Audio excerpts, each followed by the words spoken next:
Sarah Martinez smoothed down her simple blue dress as she walked into the Grand Plaza Hotel, her heart beating with anticipation. Today was her daughter Emma's wedding day, and despite everything, she couldn't help but smile. The lobby gleamed with marble and crystal, exactly the kind of venue her future son-in-law's family would choose. "Mom." Emma's voice rang out across the lobby. Sarah turned to see her daughter, still in her regular clothes, hurrying toward her. "You made it." But there was something tight about Emma's smile, a tension in her shoulders that Sarah recognized all too well. "Of course I made it, sweetheart. I wouldn't miss your big day."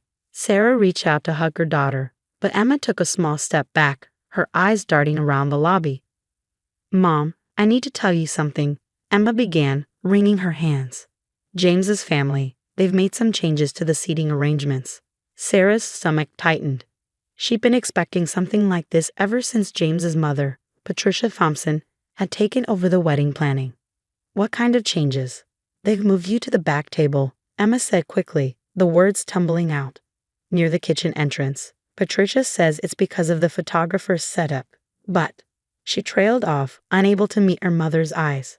Before Sarah could respond, a sharp voice cut through their conversation. "Emma, what are you doing down here? We need you in the bridal suite immediately." Patricia Thompson strode across the lobby, her designer heels clicking against the marble floor. Her eyes swept over Sarah with barely concealed disdain. "Oh, you're here." Sarah straightened her spine. "Hello, Patricia. The hotel looks lovely." Patricia's lips curved into a cold smile. "Yes, well, we wanted everything to be perfect for James and Emma." Speaking of which, she turned to Emma. "Darling, your hair appointment was scheduled for 10 minutes ago. You don't want to keep everyone waiting." Emma hesitated, looking between her mother and future mother-in-law. "Mom, I'm sorry about—" "Go on," Sarah said gently. "It's your day. Don't worry about me." As Emma hurried away, Patricia's facade dropped. "Listen," she said, her voice low and cutting. "I know Emma insisted on having you here, but let's be clear, you don't fit in with our crowd. The Thompsons have a certain reputation to maintain." Sarah kept her voice steady. "I'm here for my daughter." "Yes, and you can support her from the back of the room.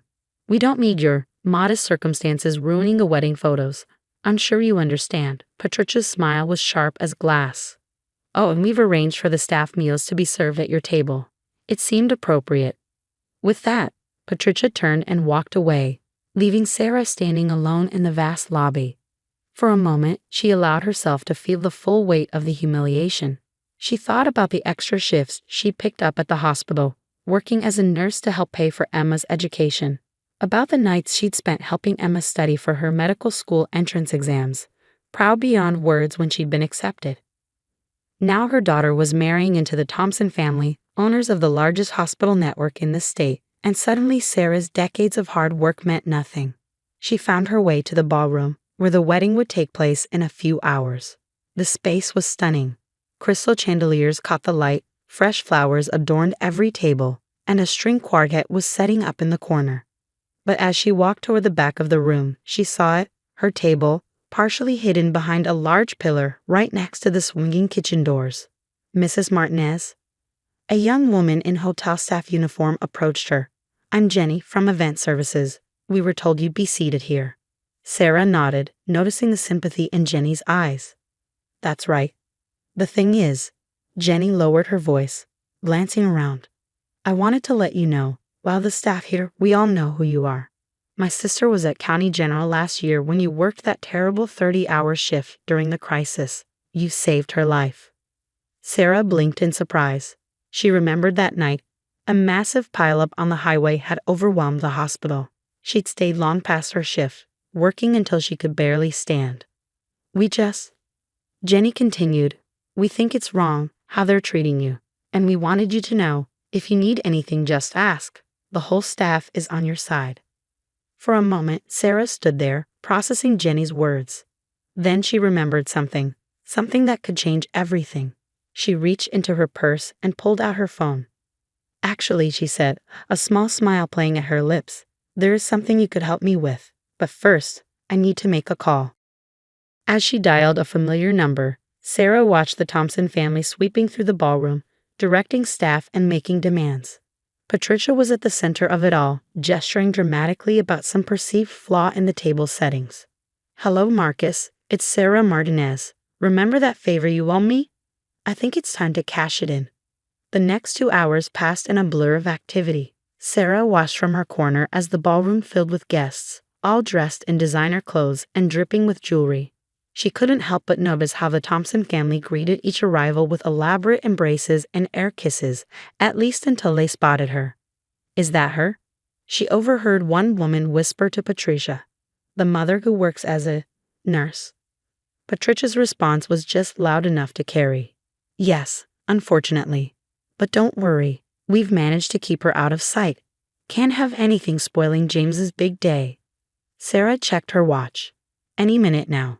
The first sign that something was wrong came when Jenny and 3 other servers suddenly removed their uniforms, revealing street clothes underneath. They walked straight through the middle of the ballroom and toward the exit. "Where are you going?" Patricia called out, her voice sharp. "We haven't even served the appetizers." Jenny turned, her head held high. "We quit." Before Patricia could respond, more staff members began following suit. The bartenders packed up their tools. The valet parking attendants walked off their posts. Even the wedding coordinator closed her laptop and headed for the door. "What is the meaning of this?" Patricia's face had turned an interesting shade of red. "You can't just leave. We have a contract." "Actually," a deep voice said from the doorway, "they can." Marcus Chen, CEO of the hotel chain, walked into the ballroom. His presence commanded immediate attention, and Sarah had to suppress a smile as she watched Patricia's expression shift from anger to confusion to desperate charm. "Mr. Chen." Patricia hurried forward. "There must be some mistake. We booked this venue months ago, and now your staff is following my direct orders." Marcus finished for her. He turned to address the crowded room. "Ladies and gentlemen, I apologize, but the Grand Plaza will not be able to host this event today. All staff have been instructed to cease operations immediately." The ballroom erupted in chaos. Guests began murmuring. James's father was shouting about lawyers, and Emma, poor Emma, looked like she might faint. "Mom," Emma made her way through the crowd to Sarah's side. "What's happening?" Before Sarah could answer, Marcus spotted her and smiled warmly. "Sarah, there you are." Patricia's head whipped around so fast Sarah worried she might hurt herself. You know each other." "Know each other?" Marcus laughed. "Sarah Martinez saved my daughter's life last year. Spotted a rare condition that every other doctor had missed. Stayed with her through the night, monitoring her personally." He turned to Sarah. "I told you then. Anything you need, anytime." I meant it. The pieces were starting to fall into place for the guests. Sarah could see the dawning horror on Patricia's face as she realized her mistake. "But more than that," Marcus continued, his voice carrying across the now silent room. "Sarah Martinez sits on the board of directors for our hospital group's charitable foundation. She's been instrumental in directing millions in funding to underprivileged communities. When she called to tell me how she was being treated at her own daughter's wedding." He shook his head. "Well, let's just say the Grand Plaza doesn't associate with that kind of behavior." Emma stared at her mother, tears in her eyes. "Mom, I had no idea. Why didn't you ever say anything?" Sarah squeezed her daughter's hand. "Because I wanted you to make your own way, sweetheart. I never wanted my connections to influence your choices." She paused, looking around the room. "But I also won't let anyone treat us like we're beneath them." "This is ridiculous." Patricia's voice was shrill. "You can't just shut down our wedding. Do you know how much we spent?" "Oh, I'm not shutting it down," Sarah said calmly. She nodded to Marcus, who gestured to the staff waiting by the doors. They began wheeling in new serving carts, and fresh teams of waiters entered the ballroom. "I'm taking over." Patricia's mouth opened and closed soundlessly as Sarah continued. "The wedding will proceed, if Emma and James still want it to, but under new management and new seating arrangements." James, who had been watching everything unfold in stunned silence, finally stepped forward. "Mrs. Martinez, I'm so sorry. I had no idea my parents were treating you this way." He turned to Emma. "And I'm sorry I didn't stand up for you and your mom sooner." Emma looked between her fiancé and her mother, tears streaming down her face. "Mom, I'm sorry too. I should have said something." "No more apologies," Sarah said firmly. This is still your day. Let's make it a good one. She turned to the gathered guests. Everyone who'd like to stay and celebrate Emma and James's wedding is welcome, as long as they understand that in this room, everyone is equal. Everyone is family. The transformation that followed was remarkable. The Thompson family, thoroughly humbled, retreated to quiet corners. The other guests, free from the atmosphere of judgment and pretense, began to relax. And Emma was glowing with pride as she looked at her mother. As the ceremony began, slightly delayed but more genuine than it would have been, Sarah took her seat in the front row. Jenny, who had changed back into her uniform along with the other staff, caught her eye and winked. Sarah smiled, thinking about how different this day had turned out from what she'd expected. Sometimes the best revenge wasn't about getting even. It was about standing up and showing your true worth. But there was still one more surprise in store for everyone. As the reception began, Sarah watched the transformed atmosphere with quiet satisfaction. The string quartet played softly in the background while guests mingled freely, the former social hierarchies forgotten in the wake of the afternoon's revelations. Patricia Thompson sat at a table near the kitchen doors, the very one she'd assigned to Sarah, looking thoroughly deflated.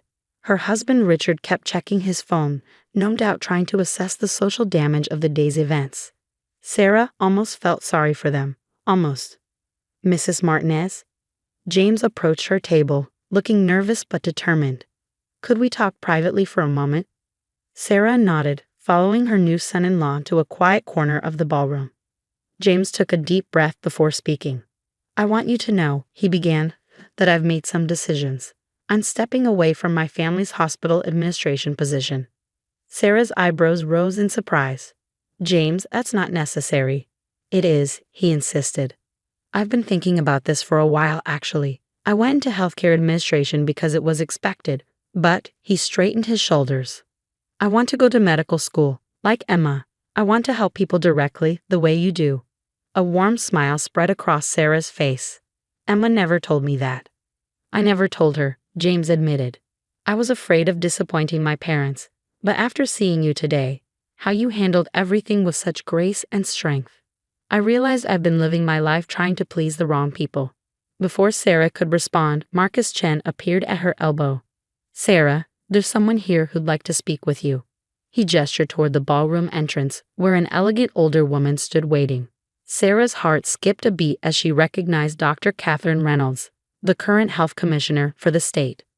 Sarah Martinez, Dr. Reynolds said warmly, approaching their group. I'm so glad I could make it, even if I am fashionably late. Patricia and Richard Thompson, who had been watching from their table, practically tripped over themselves rushing over. Commissioner Reynolds, Patricia gushed. What an unexpected honor. Save it, Patricia. The commissioner cut her off coolly. I'm here to speak with Sarah. She turned back to Sarah with a smile. The board meeting is next week, and I wanted to discuss this in person. We've reviewed your proposal for the new community health initiative, and we're not just approving it, we're doubling the funding. The Thompsons' jaws dropped in perfect synchronization. But more than that, Dr. Reynolds continued, I'm retiring next year, and the governor has been asking for recommendations for my replacement. She gave Sarah a meaningful look. I'd like to put your name forward, if you're interested. The ballroom had gone quiet again, everyone straining to hear the conversation. Sarah felt Emma's hand slip into hers. She hadn't even noticed her daughter approaching. Mom, Emma whispered, you never told me about any of this. Sarah squeezed her daughter's hand. I've always believed that our work should speak for itself. All those nights I was just working extra shifts. I was also building relationships, creating programs, finding ways to help more people. I never needed the recognition. I just wanted to make a difference. And that, Dr. Reynolds said firmly, is exactly why you're perfect for the position. Patricia Thompson looked like she might faint. But she's just a nurse. Just a nurse? Dr. Reynolds raised an eyebrow. Mrs. Thompson, just a nurse. Sarah Martinez has done more for healthcare in this state than your entire family's hospital network. While you were planning galas and worrying about social status, she was actually saving lives and changing the system from within. James stepped forward. Commissioner Reynolds, I'd actually love to hear more about the Community Health Initiative. I'm planning to apply to medical school. Medical school. Patricia interrupted, her voice shrill. but you're supposed to take over the family business." "No, Mother," James said firmly. "I'm going to make my own way, just like Emma did, just like Mrs. Martinez taught her to do." The reception continued into the evening, but with a distinctly different tone than anyone had expected. The Thompsons retreated to their table, their social cards thoroughly played. Meanwhile, Sarah found herself surrounded by guests eager to discuss her work and vision for the future of healthcare in their state. As she watched Emma and James share their first dance, Sarah reflected on how differently this day had turned out from what she feared. She hadn't set out to humiliate the Thompsons or prove her worth. She'd simply refused to be diminished by their prejudice. Jenny appeared at her side with a glass of champagne. "You know," the young server said with a grin, "when my sister told me about the nurse who saved her life, she said you were some kind of angel. I think you might actually be a ninja." Sarah laughed, accepting the champagne. Sometimes the best revenge isn't about getting even. It's about standing tall and letting your actions speak for themselves. Later that night, as the reception was winding down, Emma found her mother alone on the hotel's terrace, looking out at the city lights. "Mom?" Emma's voice was soft. "I'm so sorry about everything. Not just today, but I've been pulling away from you, trying to fit into James's world. I forgot who I am, who you taught me to be." Sarah turned to her daughter, seeing not the bride in her expensive gown, but the little girl who used to fall asleep reading medical textbooks because she wanted to be just like her mom. "You never have to apologize for trying to find your way," Sarah said, pulling her daughter into a hug. "But remember, your value isn't in who you marry or what family you join. It's in what you do, how you treat people, and the difference you make in the world." Emma wiped away a tear, careful of her makeup. "I know that now, more than ever." She paused, then added with a small smile, "Health Commissioner Martinez." Sarah laughed. "Let's not get ahead of ourselves." "Why not? After today, I'd say anything is possible." As they stood there, mother and daughter looking out at the city together, Sarah felt a deep sense of peace. The Thompsons had tried to put her in her place, not realizing that she had built her own place, one of respect, dignity, and real accomplishment. The next morning, Sarah's phone buzzed with a text from Marcus. "The staff can't stop talking about yesterday. You've become a legend at the Grand Plaza." Sarah smiled as she typed her reply. Sometimes the best revenge isn't revenge at all. It's living your truth and letting others learn from it. As she set her phone down, Sarah thought about all the paths that had led to this moment. Years of hard work, quiet dedication, and unwavering integrity had built a foundation that no amount of social snobbery could shake. The Thompsons had seen her as just a nurse, not realizing that every life she touched, every program she built, and every relationship she forged had created a legacy far more valuable than their superficial status. In the end, she hadn't needed to destroy them. She'd simply needed to stand in her own light and let the truth illuminate everything else. And as she prepared for another day at the hospital, commissioner's nomination or not, she still had patients who needed her. Sarah Martinez smiled, knowing that sometimes the greatest victory isn't in proving others wrong, but in proving yourself right.